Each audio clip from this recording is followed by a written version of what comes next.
The shard of nickel iron came in hot, glowing a fierce orange against the velvet dark. Radiant Nomad skimmed less than a kilometer from its tumbling surface, her hull fields snarling as dust and pebbles screamed past. Rafik Salem's fingers danced over the controls, his breath shallow, measured. The asteroid's telemetry flickered on the holo. Spin, mass, trajectory, all ticking through margins of error that would have made a sane pilot back off. "Burn in 3, 2, 1, he murmured. Captain Orion Hale watched him rather than the numbers. He trusted Rafik's instincts more than the ship's predictions.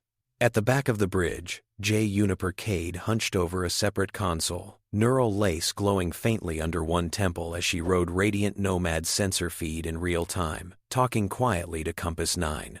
The AI answered with a cool synthetic calm from the ceiling speakers. Course correction window closing. Recommending Delta V burn now to maintain expected impact ellipse on target world. "We're a breath ahead of you, Compass," Rafik said. "Firing micro-array. Hold on."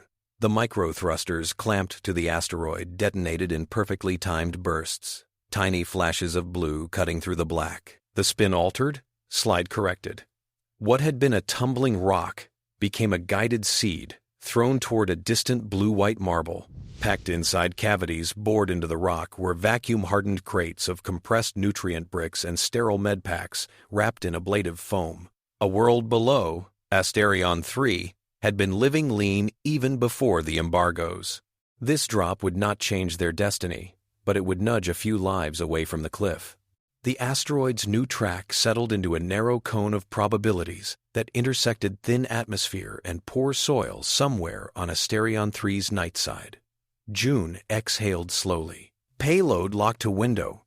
If nobody up there sneezes, your rock will fall right where we want it."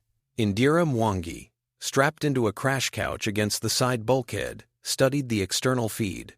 "If," she said. "If," Orion agreed.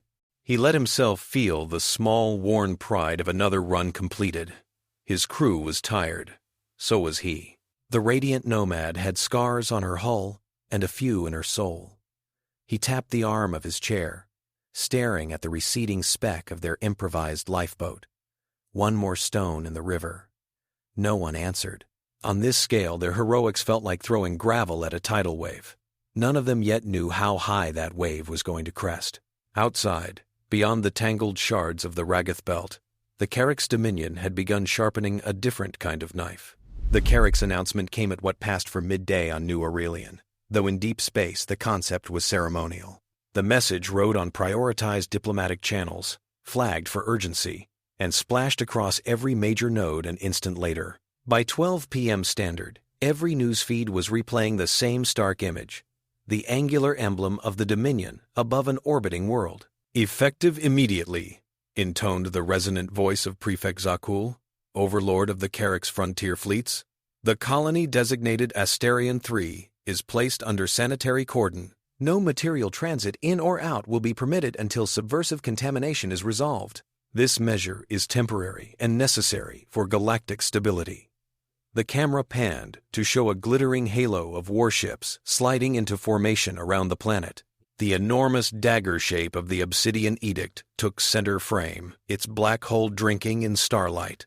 Overlays showed kill zone volumes projected around the world, bands of space in which no unauthorized object would survive long enough to cast a shadow.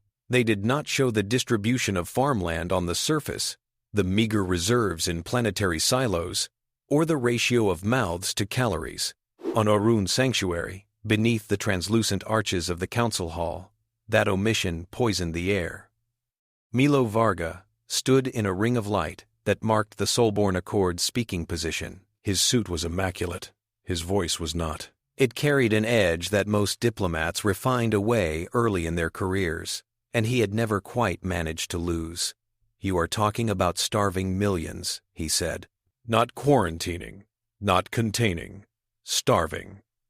Opposite him, Kharyx delegates shifted beneath ceremonial armor plates. Their lead envoy, a narrow-headed creature whose species had evolved in a high-gravity well and never lost its love of pressure, tilted its head with slow disdain. "Your rhetoric is unhelpful," it replied. voice filtered through a translator that made its sibilants too even. There are no bombardments planned, no invasions. We are simply preventing further escalation. Asterion III's administration has been infiltrated by extremists. We are applying measured pressure. Elder Niera of the Orun sat above them on a raised platform, eyes like polished stone watching all. When she spoke, the murmurs died. Measured pressure, she repeated. The pressure of emptiness in a child's bowl. Her people held no standing fleet. They held something more dangerous. Moral gravity. Many in the hall were uneasy under it. Admiral Nael Masri, seated in the Solborn section just behind Milo, watched votes forming in the subtle shifts of body posture, the exchange of glances and encrypted sideband murmurs. He saw fear, calculation, the weight of supply contracts and alliance networks. He saw, with a cold clarity, how many governments would decide they could live with a dead colony they had never visited. Milo pressed one last time. Invoke the Interstellar Relief Charter. Establish a humanitarian corridor. Let Orun, let Veshtari. Let us send food and medics. Let the Dominion maintain its pride and its ships, while we save civilians. No one loses. The Kharyx envoy gave the smallest of shrugs. We will not allow foreign operatives to enter a compromised system. The matter is closed. When the votes were tallied, the verdict came sheathed in procedural language, more observation, careful review. Advisory committees. To the humans watching, it translated as abandonment wrapped in silk. Elder Niera's gaze fell on Masri as the session closed. She read resolution there, and an anger held on a leash. Later, in a narrow conference room aboard the ISS Dauntless, that anger found form.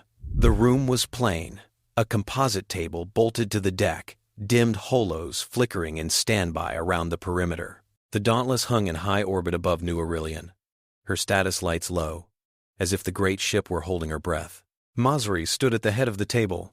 Age had carved hard lines into his face and left his shoulders with a permanent stoop from old gravity plating, but his eyes were bright, clear. Beside him, a thin projection of Compass 9 rotated silently, a lattice of nodes and vector arrows, faintly luminous. Officially, Masri said, our hands are tied. The Accord will not challenge the Kharyx openly. The Council believes that war is too high a price for one colony. He looked at each of them in turn. Orion Hale, straight-backed in a borrowed fleet uniform. Dr. Liana Kovacs, rumpled, her hands ink-stained from notes she had taken even during the council session. Indira Mwangi, in off-duty fatigues, sitting so upright the chair seemed unnecessary. Rafik, J. Milo, Amaya Costas with her recorder off but close to hand. Unofficially, Masri continued, I did not spend my youth watching blockades slowly choke worlds during the Rim Wars just to sit quietly while someone relabels the same tactic and calls it civilized. Amaya watched him with a journalist's dual vision, the moment as it happened and the edited version that might one day reach an audience. She saw the lines of his jaw tighten when he said civilized, and felt the old man's contempt. They think hunger is clean, Masri said softly. No fire, no shockwaves, just numbers slipping downward while they sleep well. I refuse that. Milo leaned forward. What are you asking us to do?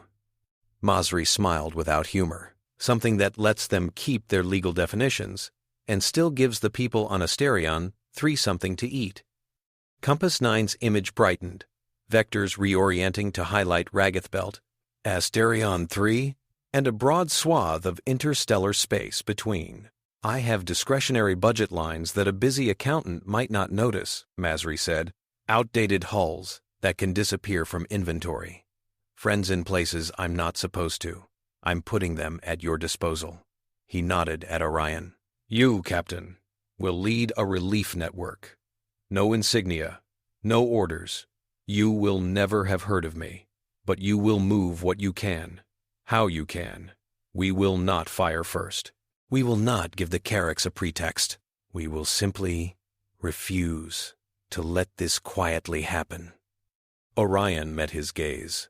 Once, he had worn fleet blues himself, before a battle gone sideways and a posted scapegoat order had nudged him into independent logistics.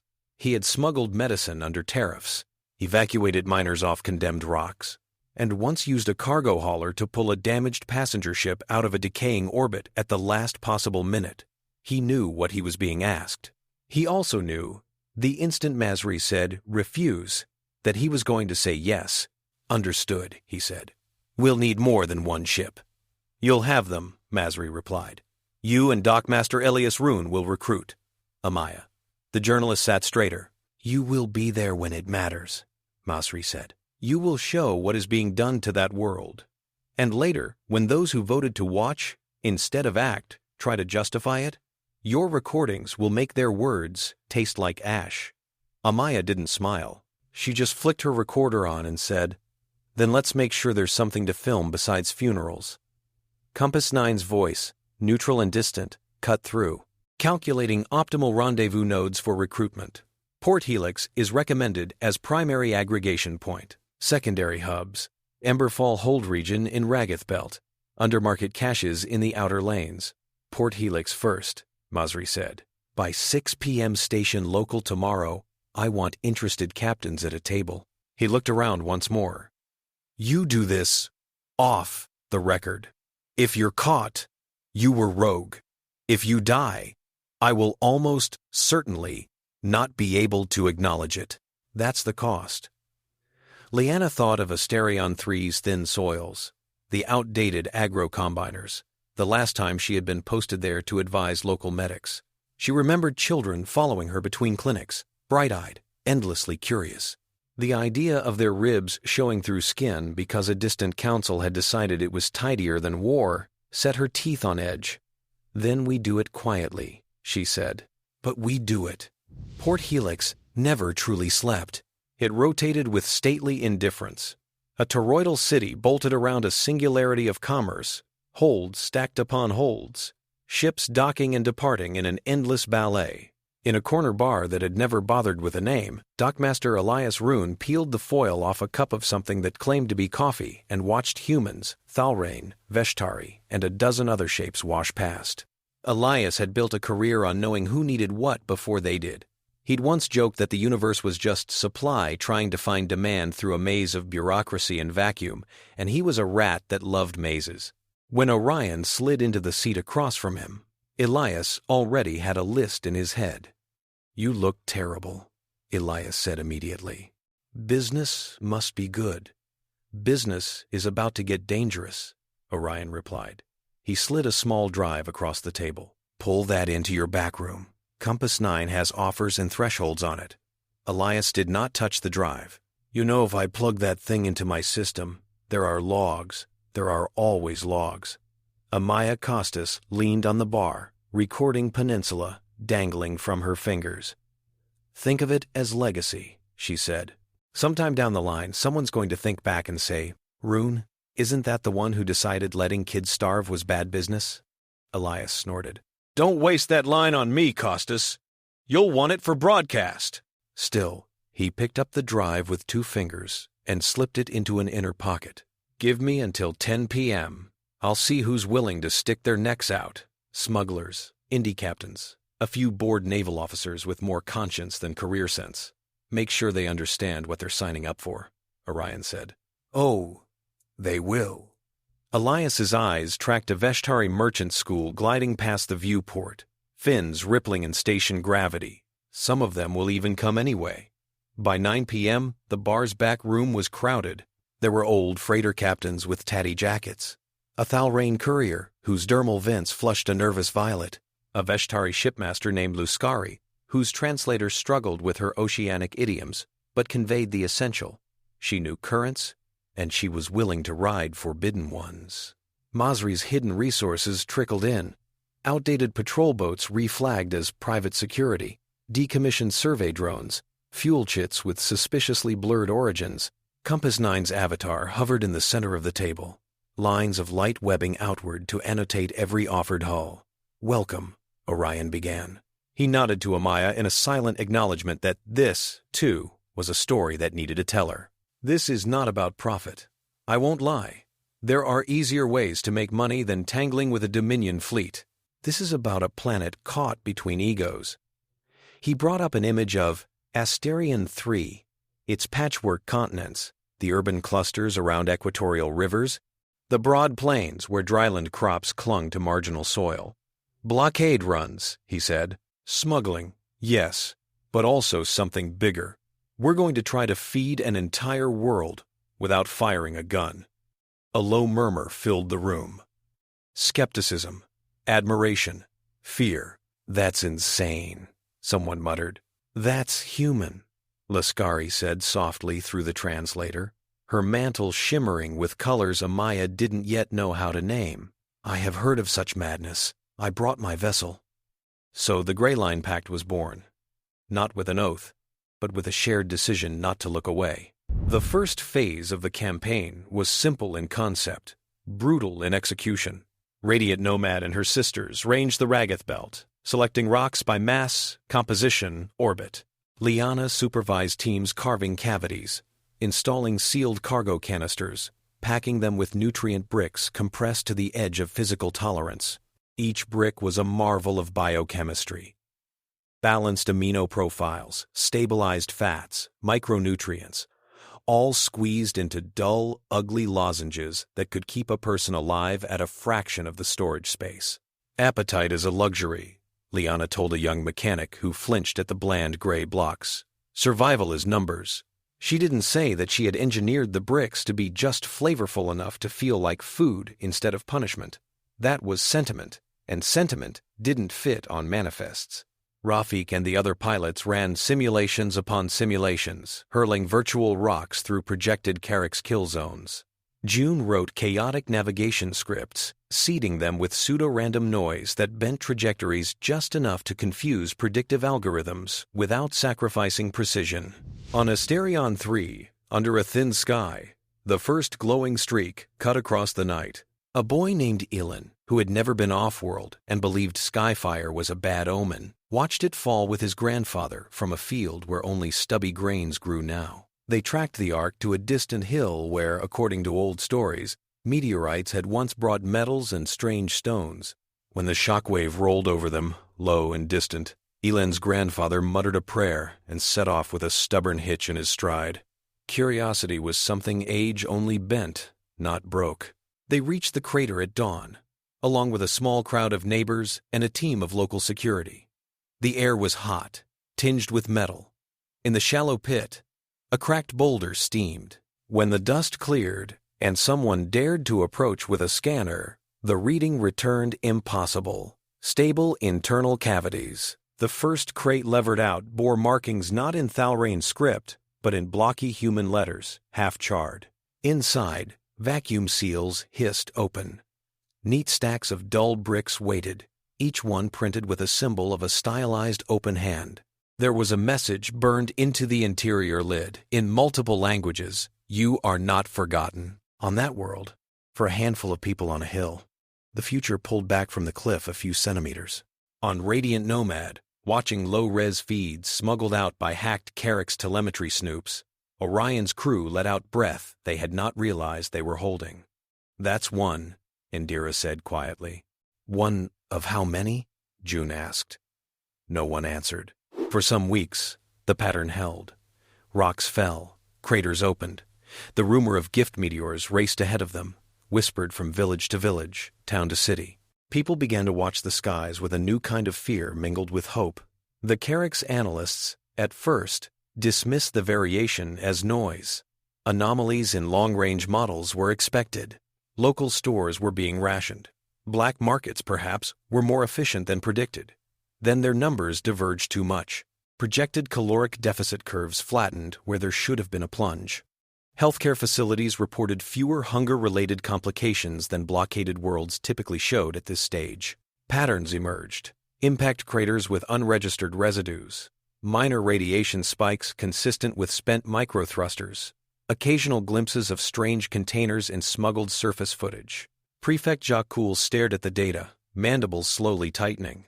He had been raised on the doctrine of order, taught that control lay in understanding and circumstances bent to will. This was a puzzle. Puzzles angered him. Someone out there is interfering, he said to his staff. Find them. Under his orders, the Dominion cast a tighter net. Mines were reprogrammed to target not just powered hulls, but any mass shift with anomalous vectors. Sensor density around Asterion 3 increased. Obsidian Edict's angular shadow grew longer over the planet's limb. The next wave of supply rocks died high in the sky. On Asterion 3, people watched hopeful streaks turn into blossoming flares, contrails of vapor spreading like mournful banners. In Orion's ready room, the corresponding telemetry painted bloodless curves. Cargo that would have fed thousands boiled off into nothing in the upper atmosphere. Liana stood behind his chair, hands locked so tightly behind her back her knuckles ached. We knew they'd adapt, she said. Yes, Orion replied. Knowing doesn't make it hurt less. Indira in the doorway punched the frame once, then twice, then quietly leaned her head against it. We hit a harder wall, she said. So we find a sharper tool. June did not speak. She stared at the data stream scrolling across her console, mind already probing for cracks. The crack revealed itself in the very rules meant to keep wars bounded. Kharyx doctrine required health audits of blockaded worlds, periodic scans to produce data demonstrating that conditions remained within legal thresholds. Those scans were transmitted under stringent treaties as administrative telemetry, immune to interdiction even by the Dominion's own weapons. June and Compass 9 noticed an odd quality to those data flows when they hijacked a passive tap on a Kharyx relay buoy. The packets were fat with redundant noise, padding protocols designed centuries ago for less efficient encryption. Look at that overhead, June murmured. They're using a cargo hauler to send a postcard. Compass 9 responded with a cascade of mathematically precise enthusiasm. Available entropy and unused payload capacity detected. Error-correcting codes tolerate additional structured information hidden below detection thresholds. Probability of successful covert encoding, above 90%. June's eyes gleamed. We can ride inside their own scans. Explain, Orion said. June leaned back, rubbing at the lines of fatigue under her eyes. We need to get new tech onto Asterion 3, right? But every physical object we send gets flagged or vaporized. What if instead of shipping food, we ship blueprints, designs for microbes that eat rock, dust, and sunlight and spit out calories, instructions for turning waste processors into bioreactors, all just data. Liana, summoned from the medbay, latched onto the idea immediately. Her mind was a scaffolding of metabolic pathways and enzyme structures. She had been turning over possible emergency ecologies since the blockade began, frustrated by the space they would have taken up in any cargo run. You're talking about shipping life as information, she said. They still have air, soil, trace nutrients. What they lack is density and tools. If we can get them the right tools. June nodded. Kharyx scans have to go through. Their own treaties say so. We embed our designs in the low-level noise of those scans. They audit by running them through their decoder, see exactly what they expect to see. Meanwhile, someone planet-side with the right key pulls out the payload. Someone planet-side. Orion considered the underground networks that had to be forming under the blockade. Engineers improvising, smugglers surviving, officials quietly horrified by what their superiors had agreed to. Compass 9 pinged. There are known sympathizers in Asterion 3's infrastructure management. Pattern analysis of pre-blockade communications suggests likelihood of cooperative cells in urban centers 1 and 4 and in the primary agro-cooperative. Milo, patched in via secure link from Orun's sanctuary, listened and felt the shape of an argument forming somewhere ahead in time. Do it, Masri said, when informed. Quietly. If they ever catch on that someone used their own obligation as a channel, they'll try to close the loophole. Until then, it's a vein straight to the heart. On Asterion 3, in the humming bowels of a water reclamation plant, a woman named Para tapped at a console marked Maintenance Only, with hands that shook from too much coffee and too little sleep. She had been an infrastructure engineer for 15 years, had raised a son and buried a husband here. She had watched ration lines grow while Kharyx patrol transponders drifted cold and implacable overhead. Now, a file that should have been a routine Kharyx audit log behaved oddly. Its error correction flagged as perfectly within expected parameters. Its checksum matched.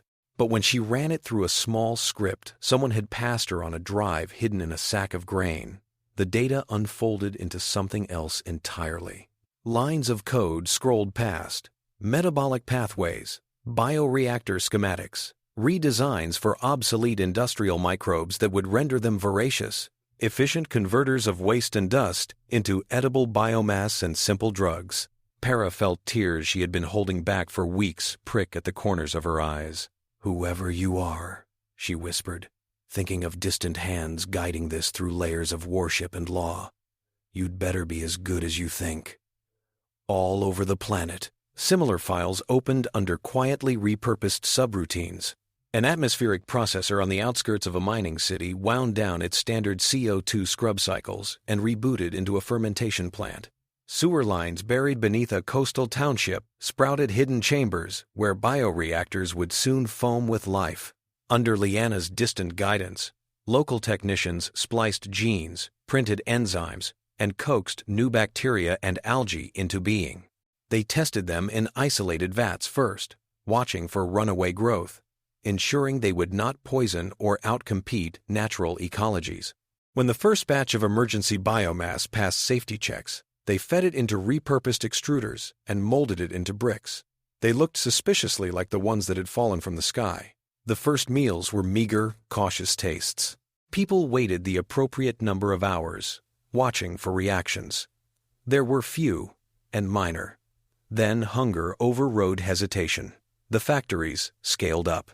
Famine curves on the Kharyx models bent, then flattened again, in defiance of tightened interdiction. Zhakul stared at updated projections and felt the cold tickle of alarm along his spine. "They are conjuring calories from dust," he growled in his own language. His analysts, who knew better than to correct the prefect directly, instead produced hypotheses. Some suggested hidden caches on the surface, others illicit shipments they had failed to detect. A junior officer, very brave or very foolish, ventured, "It could be guild-level bioengineering, prefect. Their technologists are known for innovation." "We have interdicted all mass transfers," Zhakul snapped. "There is nothing they can build without supply."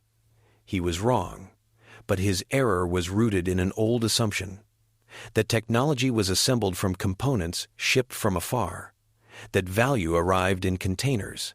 Humans and their allies had quietly moved value into ideas. As the emergency ecosystem spread across Asterion 3's infrastructure, long lines for thin soup shortened by increments. Clinics saw fewer cases of acute malnutrition.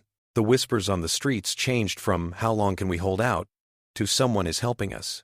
Amaya Costas watched it all from afar, piecing together low-res footage, smuggled messages, sensor logs. Her broadcasts shied away from specifics that might endanger the underground, focusing instead on narratives. A father in Urban Center 4, who had traded his last heirloom for a share in a hidden bioreactor, now standing in line for a meal, with shoulders a little straighter. A doctor in the Highland settlements who had been preparing to triage famine victims and instead found herself setting up new clinics to teach proper use of synthetic nutrient bricks. Her voice carried across the infosphere, wrapped always with the same knife-sharp refrain. "They are being starved by choice. We are feeding them by choice. Remember which choice was easier." Her audience grew. So did the Dominion's unease.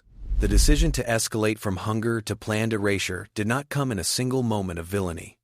It seeped up through layers of memos, strategic assumptions, and incentive structures. Zhakul did not wake one morning and think, "Today I will authorize the destruction of a world." Instead, he attended briefings. Projectors displayed charts of projected Kharyx deterrence declining as word of Asterion 3's stubborn survival spread. Admirals voiced concerns that if this blockade failed to break the colony swiftly, other marginal worlds would feel emboldened to resist, expecting that someone somewhere would smuggle hope to them.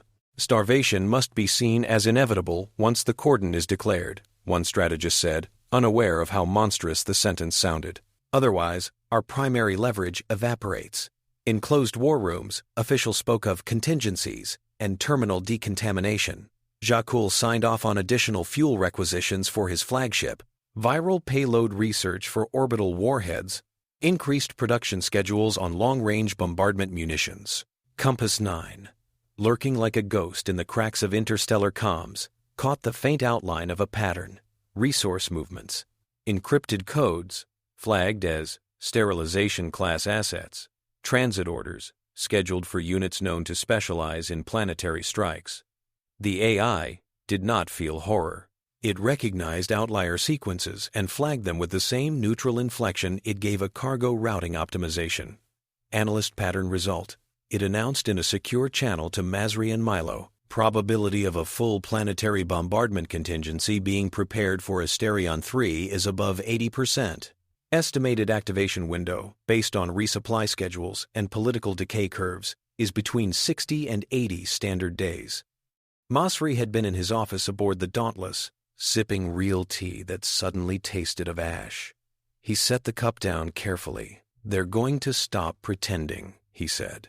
Milo, patching in from Orun Sanctuary, felt a cold band tighten around his chest. It was one thing to argue about blockades. He had read history. He knew where those led when drawn out. It was another to glimpse an intentional erasure on a terminal. "How firm is that estimate?" he asked. "As firm as fuel manifests and the tendency of power structures to preserve deterrent reputations?" Compass 9 replied. Masri stared at the holographic projection of the Kharyx fleet disposition. "Then we have less time than we thought. And this isn't just about feeding a world anymore. It's about keeping it from being burned because we embarrassed them." "We?" Milo asked sardonically. Masri's lips twisted. "Humanity. The Accord. Anyone who suggested a starving colony might still be worth the risk of helping. That helps us," Milo said slowly. "If they go through with a bombardment, it pushes the blockade past every plausible legal defense. They become pariahs. They know this. We can leverage that."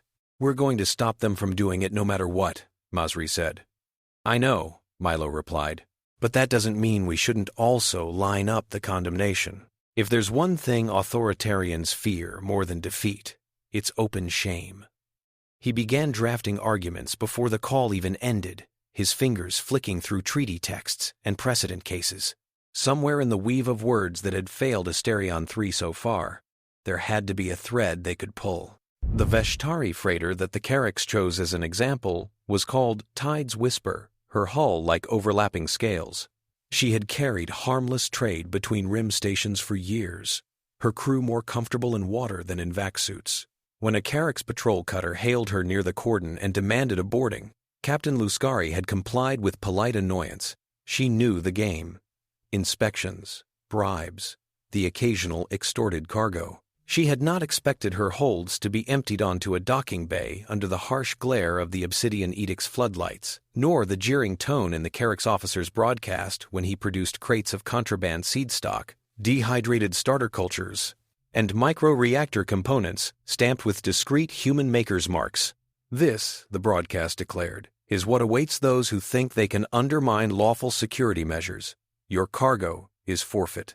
Your future movements will be subject to permanent inspection."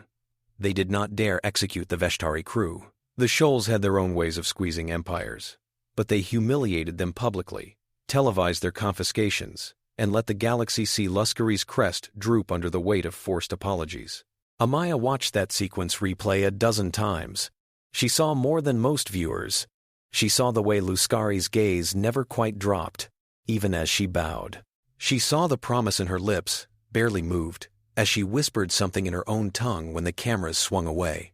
Later, in a cramped wardroom aboard Radiant Nomad, Luscari sat between Orion and Amaya, translator humming softly. "They have seized my vessel before," she said. "They have never tried to make me thank them for it." Her fins flared, color pulsing along them in an angry ripple. "In our stories," she went on, "there are currents called black tides, powerful, dangerous flows beneath the safe surface. They can drown you, or they can carry you to places no one else reaches. You have made one, humans. You run beneath their laws." "We're trying," Orion said. Luscari's eyes flashed. "Then I will sail your black tide. My new ship is almost ready. We will call her Current's Grace. She will not show her keel to Dominion eyes, unless it is to bite." The crackdown had backfired. Instead of cowing the shoals, it had driven at least one captain into the Pact's arms. Zhakul did not realize that. He saw only compliance metrics and a brief drop in Veshtari traffic near the cordon. His attention was already turning elsewhere. Reports from scout ships in the Ragath belt about unusual power spikes and heat signatures in what should have been a patchwork of cold rocks. His analysts presented the data, connecting dots to a region where anomalous emissions coincided with trajectories of previous supply rocks. Emberfall hold. Compass 9 tagged the location in the Greyline Pact's private maps. An asteroid hollowed out, its interior filled with docks, barracks, fuel tanks, and a nervous heart of smuggler energy. To the Kharyx, it showed as a faint warmth against the universe's chill. To Zhakul, that was enough. Prepare the strike group, he ordered. Leave sufficient assets to maintain the cordon. The source of this interference will be extinguished. Emberfall hold quivered slightly under a barrage of welding torches and hurried boots. The asteroid's crude gravity plating hummed as new emitters were bolted into place. Cargo bays were stripped to make room for ammunition, shield generators, and triage stations. Miners in dusty exosuits joked through the fear, hauling abrasive drills and attaching them to airless rock walls, turning neutral mass into future shrapnel. Orion walked the central corridor with Elias Rune at his side, listening to reports pile up like slag. Outer approaches seeded with improvised charges, Indira said, ticking items off a slate. We rigged 23 rocks with thrusters. She glanced at Compass 9's hovering avatar. The AI says that gives us a shot at shaping their entry path. Clarification, Compass 9 replied immediately. It gives us a statistically significant chance of slowing a hostile advance. The probability of outright victory remains below 10%. So humble, Rafiq muttered from a nearby console, where he and a team of pilots were running formations through simulations that always ended in red-smudged screens. We're not trying to win, Orion said. We're trying to not die long enough to matter. We could cut and run, Elias suggested half-heartedly. There are other belts, other rocks. Masri's right, Orion replied. This isn't just about feeding Asterion 3 anymore. If the Kharyx crush the place that dared to oppose their blockade, that becomes the new lesson. If we hold, even if we bleed, that's a lesson too. He thought of all the captains who'd signed on, the kids stuffing nutrient bricks into crates, the anonymous engineers planetside coaxing strange life out of vats. He thought of children watching the skies and seeing falling stars that meant hope instead of terror. We stand, he said simply. June, exhausted, smudged with lubricant, lifted her head from a tangle of cabling. And while we're at it, she said, we might as well send one last package they can't forget. Operation Threading the Needle, Compass 9 intoned. It projected a cascade of trajectories, dozens, then hundreds of slim icons representing Threadneedle drones.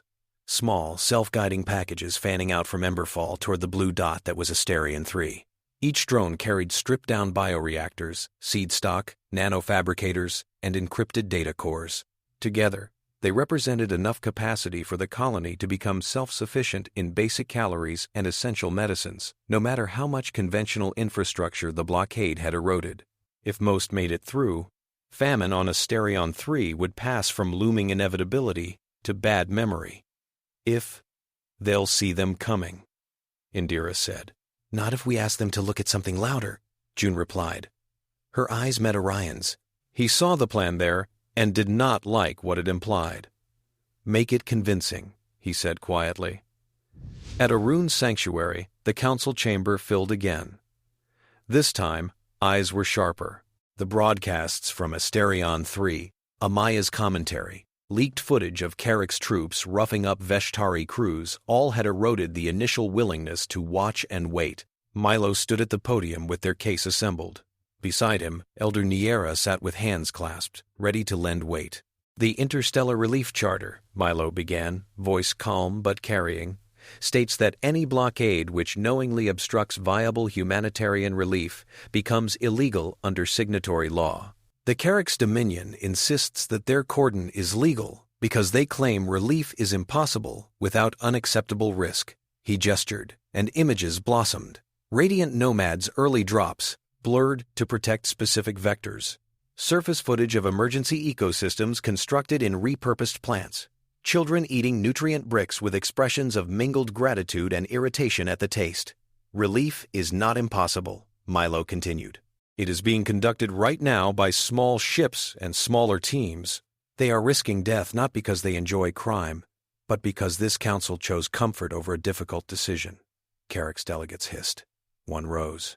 These are unauthorized interventions, it said. They endanger stability. They prove our point. Outsiders smuggle not only food, but ideology. Elder Nira tilted her head. The ideology that children should not die when food can reach them? She asked. If that is dangerous, perhaps your stability is not worth keeping. Amaya's pre-produced segments played on overhead projectors. Veshtari captains quietly pledging solidarity. Orun scholars condemning hunger as a weapon. Analysis of treaty clauses. Then Milo unveiled the final escalation. He tapped a pad, and the hologram shifted to show dry text. Logistics requisitions. Encrypted orders. Fuel tallies. Each was annotated by Orun cryptographers' validation marks. These, Milo said, are internal Kharyx documents, obtained at great risk and verified by neutral parties. He declined to mention June's delicate surgery on their encryption. They describe orbital bombardment contingencies prepared for Asterion 3, sterilization protocols, resource allocations for a weaponized containment strike. Ripples flowed through the chamber. Representatives stirred. Some shocked. Some appalled. A few grimly unsurprised. This blockade was never just about pressure, Milo said.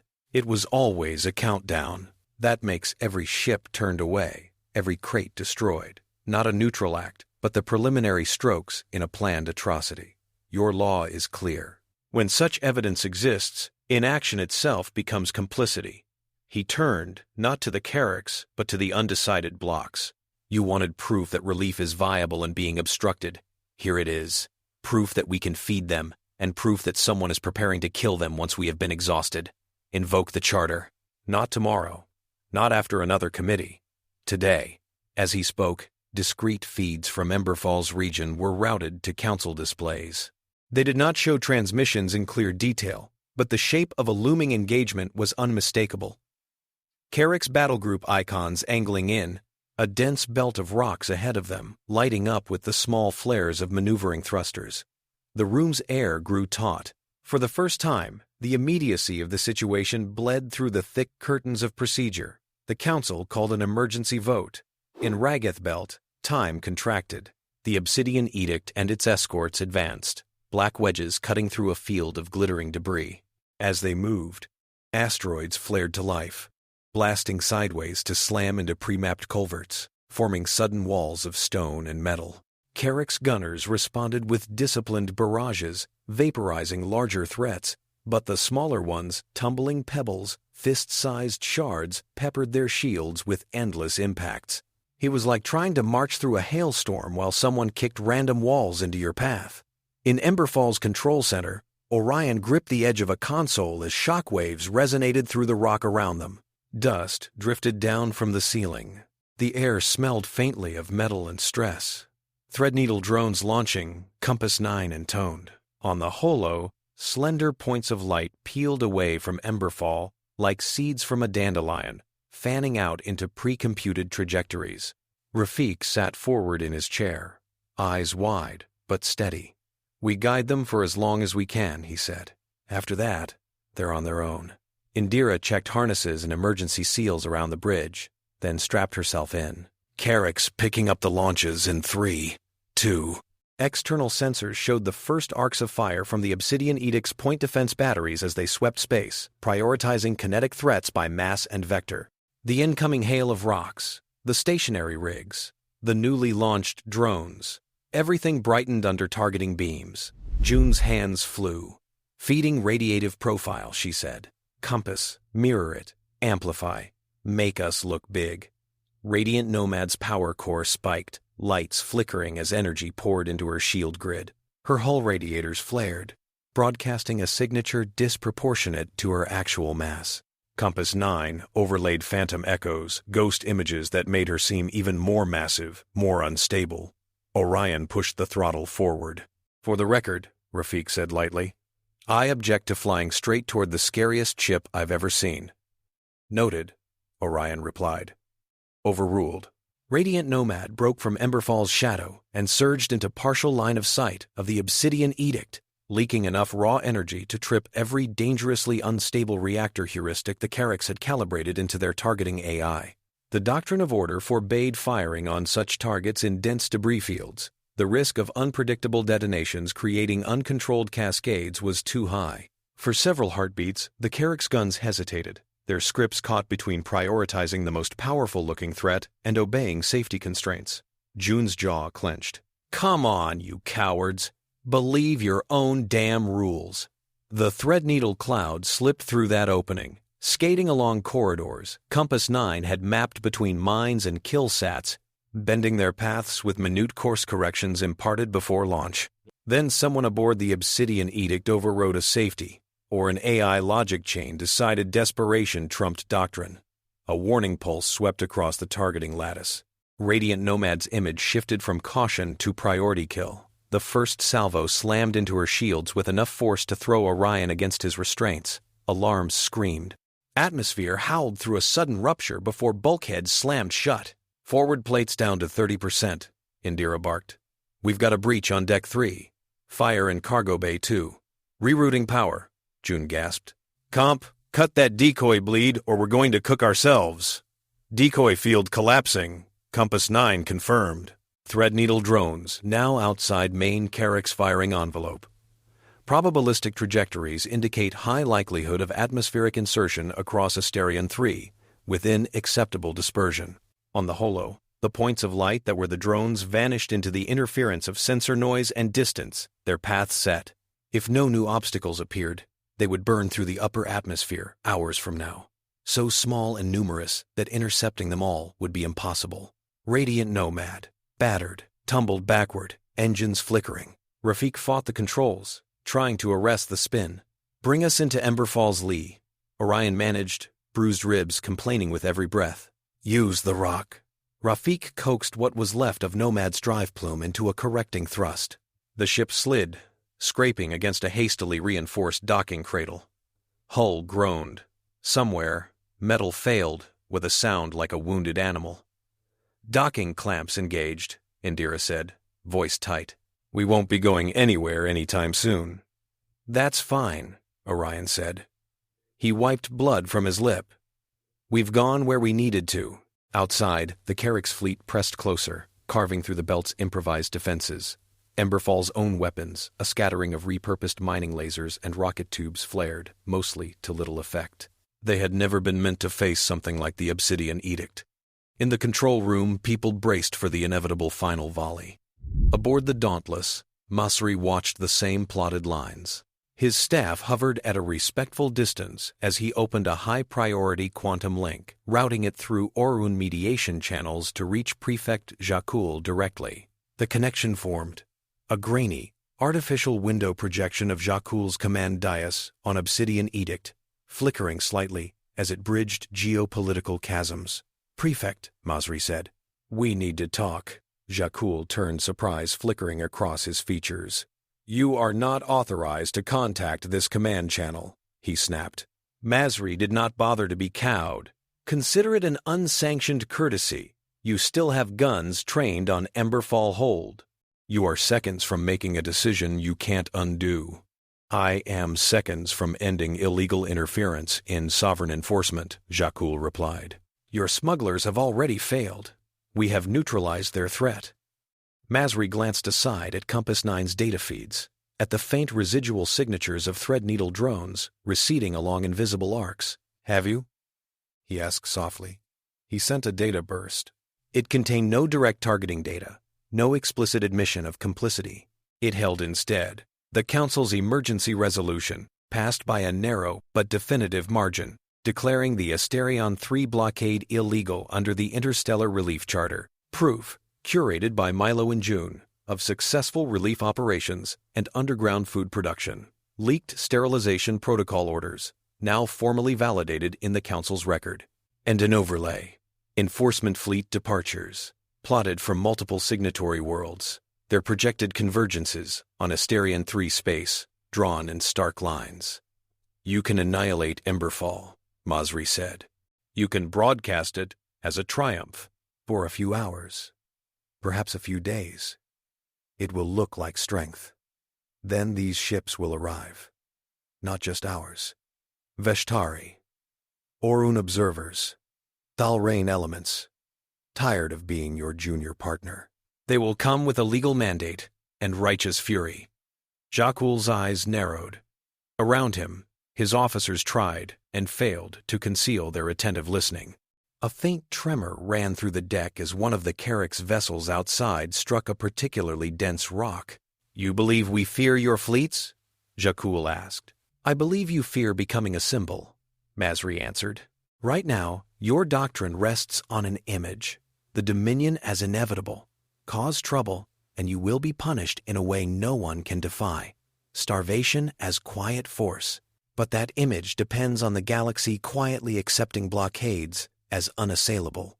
We have shown in excruciating detail that it is not true. That a handful of ships can make a mockery of your cordons if they are stubborn enough.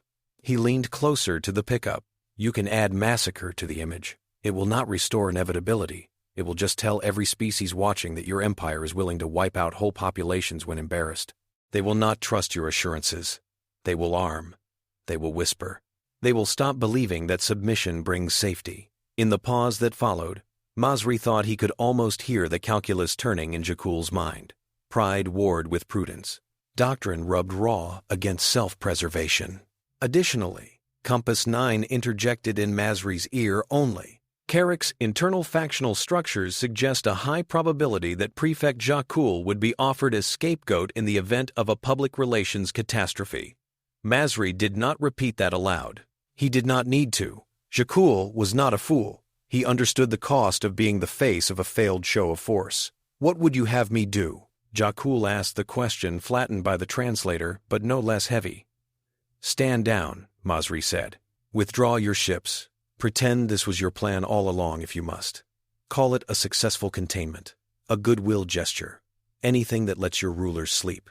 But let Asterion 3 live. And know this, his voice hardened. Every time someone tries this in the future, there will be humans there, crawling along the underside of your rules, turning your weapons into our own corridors. Silence stretched. On the projection's edge, Kharyx gunners awaited orders. On Emberfall, Orion's crew watched their threat monitors, each heartbeat a question mark. Zhakul straightened. All batteries, he said, in his own language, with resignation curling through his tone. Stand down. Recall strike wings. We are ending this operation. Inform Council we are complying with their review. On Emberfall's sensors, beams winked out. The looming dreadnought pivoted with ponderous grace, its vast mass slowly beginning a withdrawal burn. Indira's shoulders sagged. Rafik let out a disbelieving laugh that turned into a cough. June reached for the edge of her console and gripped it until her hands stopped shaking. They're leaving, someone whispered. Orion closed his eyes briefly. The relief was not familiar. He was used to victories marked by explosions, not the absence of them. They are, he said. For now. In council chambers, Milo watched emergency channels light up with confirmations. The enforcement vote had teeth now, but they might never have to bite. Elder Nira exhaled, ancient shoulders easing. You see, she said softly to those around her. Sometimes, to stop a bully, you do not have to break his nose. You just have to make sure everyone is watching when he raises his hand. Amaya's feed, beamed outward, carried a different emphasis. She overlaid footage of Radiant Nomad's scorched hull, of Emberfall's scarred corridors, of Asterion 3's improvised bioreactors and meteor craters turned pantries. In her narration, the quiet retreat of the Kharyx took second place to the noisy, stubborn refusal of humans to let the blockade stay neat and bloodless.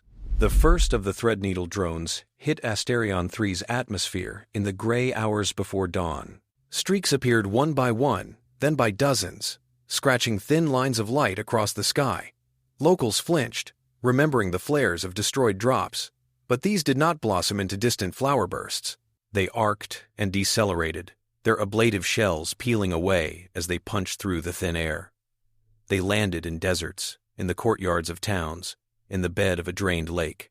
Their small parachutes bloomed briefly, then crumpled. Doors snapped open on timed hinges. Those close enough to be first to reach them found not weapons, but modular crates that unfolded into seed vaults, rugged medfab units, portable reactors that purred to life with a whiff of ozone. Instructions blazed to life on holographic displays in local languages, explaining how to connect components, how to grow emergency ecologies, how to adapt them to different soils and climates. On one rooftop in Urban Center 1, a teenage girl who had scavenged for months to keep her family fed watched a Threadneedle crate flower into a working community kitchen in less than an hour, extruding familiar gray bricks that tasted slightly better than the last batch. Liana's improvements traveled faster than rumors.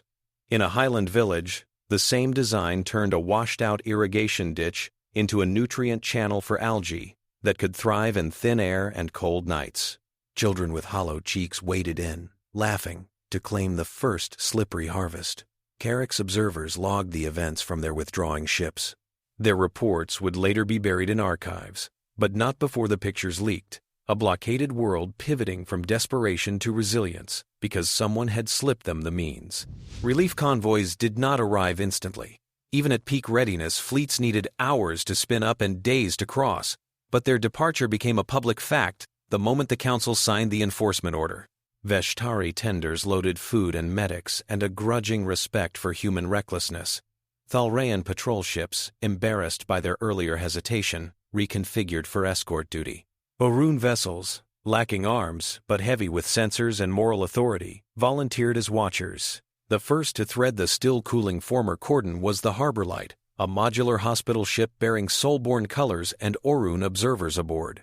Her captain broadcast on open channels as she eased into orbit over Asterion 3. "This is a relief vessel, operating under Council mandate. We come with supplies, medics, and recorders. We request cooperation from all parties. Any attempt to interfere will be recorded as an attack on humanitarian operations." No one challenged her. From orbit, Harbor Light's cameras caught images that would later run on 1,000 channels. Dusty landing fields turned into makeshift relief hubs. People lining up not for watery soup, but for calorie-dense meals and vaccinations. Human, Thalraean, and other medics working side by side. On Emberfall hold, dockworkers watched a grainy uplink on a battered screen. The cheers when the first shuttle touched down on Asterion 3 with official insignia were ragged and cathartic. Orion stood off to one side, arm still in a sling from a fracture sustained when radiant Nomad slammed into her dock. Indira leaned against a bulkhead near him, her palms bandaged where she had burned them, sealing a ruptured conduit. June sat cross-legged on the floor, back against the wall, eyes half closed as Compass 9 streamed her updates. Rafik snored softly on a couch, too exhausted to pretend he wasn't. Masri's holo shimmered into being in the center of the room. "I can't commend you officially," he said without preamble. "In fact, as far as most of the Accord is concerned, you were irresponsible vigilantes whose actions nearly sparked a war." Amaya, from her corner with a recorder in hand, raised an eyebrow. "And unofficially?" Masri's gaze softened. "Unofficially, the galaxy just learned that if you try to quietly squeeze a world to death, humans will find a way under, around, and through your fingers. That there is no clean way to do this anymore. That some species will always treat other people's blockades as puzzles to solve." He hesitated. "The Orun counselors are already talking about codifying what you did into new relief protocols. The Veshtari are establishing a fund for captains willing to run similar risks. You may have started something you can't stop." "Good," Orion said. "Also," Masri added dryly, "June's little stunt with the Kharyx administrative telemetry has given half the galaxy's bureaucrats panic attacks. They're demanding audits of their communication standards." June smiled faintly. "They should have done that ages ago." Compass 9's avatar pulsed brighter. Notification, it said. Long-term Kharyx planning files recently decrypted suggest that the Asterion 3 protocol had been considered as a model for multiple other systems in the Rim. Preliminary candidate worlds include at least 3 human-majority colonies and 2 Orun-aligned enclaves. The room's mood shifted. They were going to make this normal, Indira said quietly. Starvation blockades as standard modus operandi were, Orion said. Past tense. Now, maybe they have to think harder about it. Thinking harder doesn't always mean choosing better, Amaya pointed out. But it buys time and stories. Stories? Lascari asked. She had arrived on Current's Grace with emergency hardware and a fierce determination to be present at whatever came next. Her fins rippled with cautious curiosity. Amaya lifted her recorder. People will hear about what happened here, about a species that looked at a ring of warships around a starving world and said, "Let's see how porous that can get." And what happens then? Lascari pressed. Amaya's smile this time was small but real. Then the next time someone draws a cordon, some Kharyx officer will remember Emberfall hold and Radiant Nomad, and this moment in this dusty room, and they'll know somewhere out there a human is looking at their blockade and thinking, "That looks like a challenge." Rafik, half awake, grunted, "We really need a better hobby," he mumbled. Liana, who had been watching a live feed of a clinic on Asterion 3 where a child bit into a fresh piece of printed fruit and made a delighted face, closed the window softly. "Until we live in a galaxy where that child doesn't depend on someone's illegal creativity to eat," she said, "this will do." Outside, Emberfall hold turned slowly in the starlight, its scarred hull hiding new welds and fresh resolve. In the quiet between emergencies, one could almost imagine it was just an ordinary mining station again. Compass 9, tireless, continued to parse data, chasing faint references to future cordons through Kharyx archives and beyond. It did not know fear, only patterns. But if it had, perhaps it would have recognized something new, echoing through its webs of probabilities. A human tendency to appear exactly where neat, merciless plans assumed no one would be foolish enough to go. Somewhere, beyond the range of any ship's light, other worlds spun with their own hungers, their own looming dangers. The next time an empire tried to fix those with a ring of ships and a slow, tidy famine, the legend of what had happened at Asterion 3 in the Ragath Belt and in a plain room aboard an unofficial fleet flagship would already be waiting for them.